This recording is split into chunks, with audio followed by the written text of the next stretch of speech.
beautiful, Mike. I love hearing you play. Thanks, man. It's fun to play with you.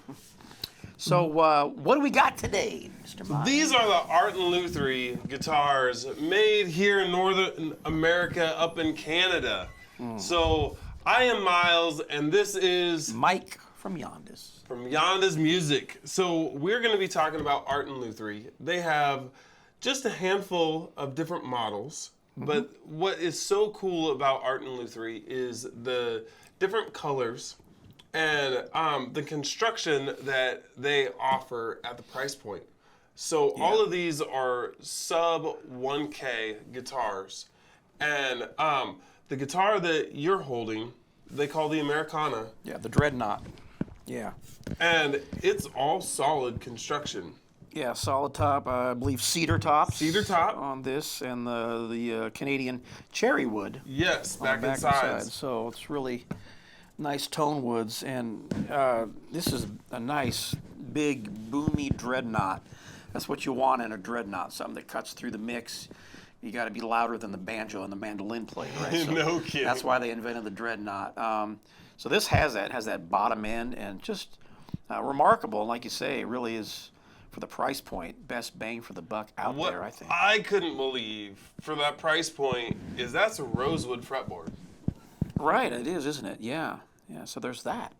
Very cool. And this model is newer to Art and Lutherie. They haven't done natural looking guitars till just recently.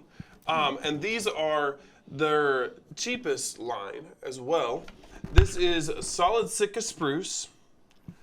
It's mahogany ply, so laminated, mahogany back and sides, mahogany neck. All the other models, all the colored models have maple necks. Mahogany neck on this guy. It is Pa-Ferro fingerboard, and Pa-Ferro on the bridge. But man, this thing. Yeah, binding on both the front and the back, and those vintage tuners. Vintage tuners. Real nice. Open back. That's man, just incredible. Absolutely beautiful looking and beautiful sounding.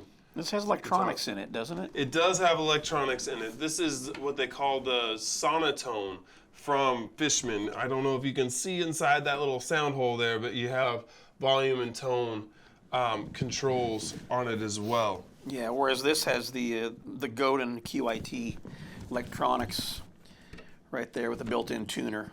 Yeah. So, anyhow, nice Well, sound guitar. let's hear that one on its own. Yeah.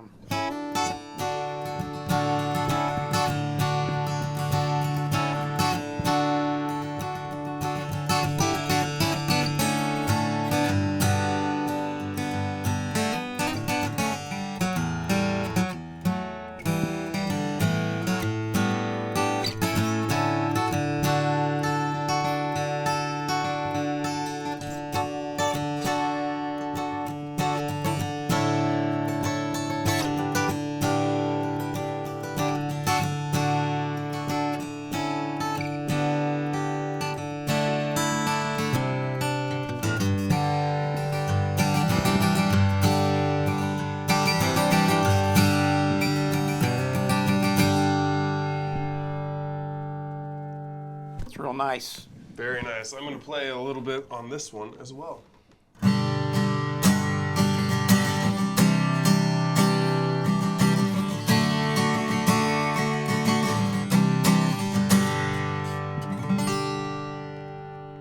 Man, such a great sound.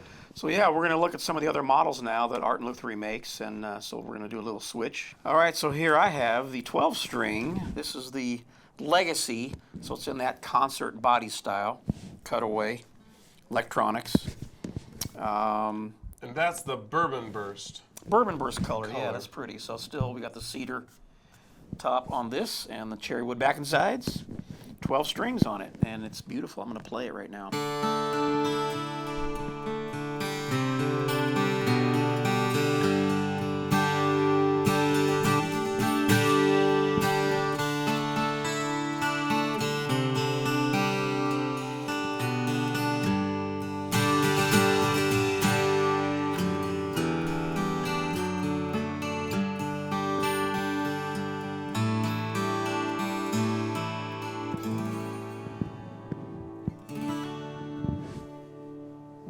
full. Yeah, it's beautiful. I've always envied the hand strength to play a 12-string like that. Yeah, it's testing me right now. I don't have a lot of hand. I've never owned a 12-string actually myself, but I'm considering it after playing this one. Oh, man. It's actually pretty easy to play. I think you just got to get the action of the string height, as low as you can to get that ease of playing it. But, That reminds me of something that's worth mentioning with this brand.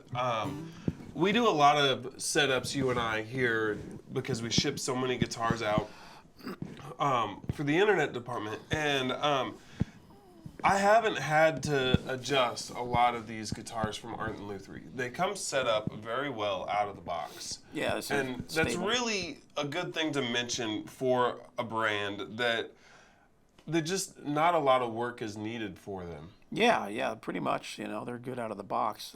Whether it's a 12-string or one of the parlors or anything in between, that they're just very well built. Yeah, so this is awesome. So.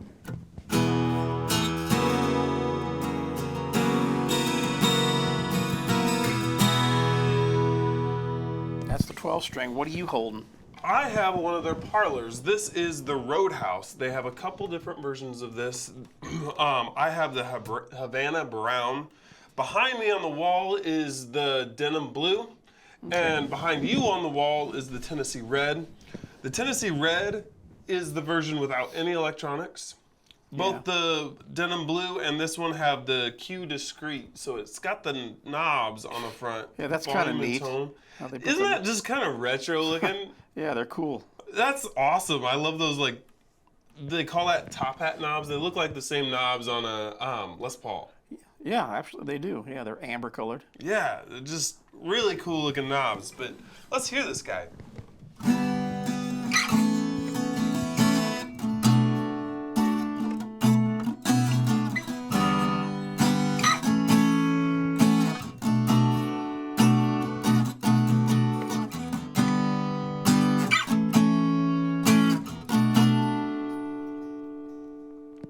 Man. Yeah, it's got that parlor sound. It's nice. It's very focused. The tone, which is typical of that guitar. A lot of guys are going to these, playing these. A lot of folk, indie folk guys out there playing parlor. Parlor guitars. They sound great. They record well. But if you're not even into that, they're just a nice size. If you're just one of those, take it to the campfire. Yeah, a little smaller. Take it, on the road with you. It's a nice travel guitar. Now, I gotta be honest, being 6'5", a parlor guitar always feels just a little bit awkward. Even now while I'm playing it, I feel a little cramped, but I realize I'm not the average guitar player. No, everybody that plays a parlor guitar isn't 6'5". But I felt like I was stumbling a little bit with the chords because, I've got frying pans for hands. Yeah, so, but I don't know, is it in fact a smaller neck and a nut width? Well, the scale length is going to be the same. Yeah. But because it meets the body at the 12th fret instead of the 14th fret, it actually moves the bridge deeper into that bottom bow. Yeah. Okay. And because it does that, it actually will give you a little bit more low end. So you don't lose low end a whole lot.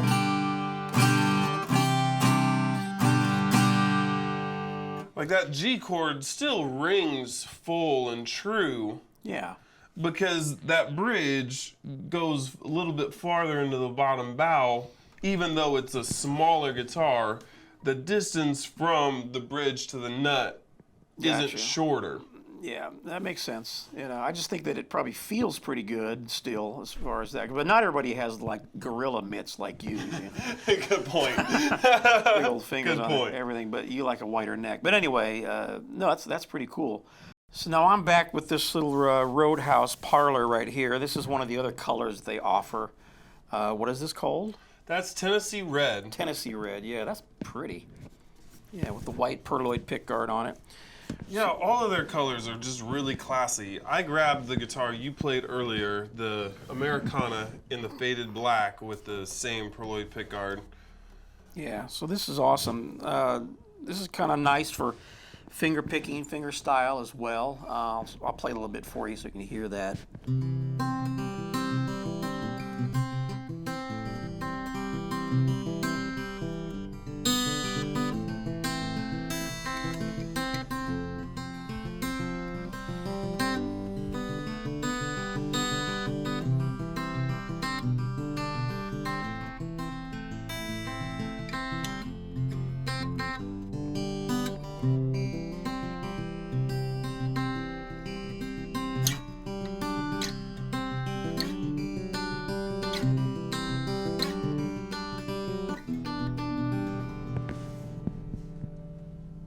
really nice.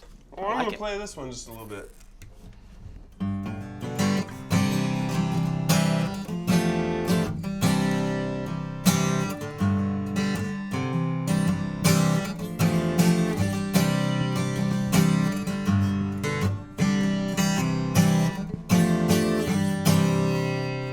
Man, that is a big sound. Big boomy sound. Man. Yeah. Honestly, after playing the few that I've played, I was expecting the first one I had, the Legacy Natural, to be my favorite. I'm not usually a Dreadnought guy. That's gotta be my favorite, man. Yeah, it's really nice sound, and a lot of that is attributed to you got a solid top, so that's going to give you a lot of that low end and that tone. But every model that Art and Lutherie has a solid top. Yeah, and whatever they're doing with the bracing on the inside of the guitar is factoring in. They're doing something right there as well on all of these, not just the Dreadnought. But and you don't see many manufacturers using cherry on the back. Yeah, I hadn't heard about it until they. And man, I think they're onto something. They sound so good. Yeah, they do. So let's hear it for Canada. Woo! All right. Well, thank you guys for watching. Make sure that you like and subscribe. Tell us what your favorite is in the comments below. And Mike is going to do a tone lounge of every single one of these. So check out the tone lounge videos coming soon. And you can look at these at yandasmusic.com. Thanks so much for watching.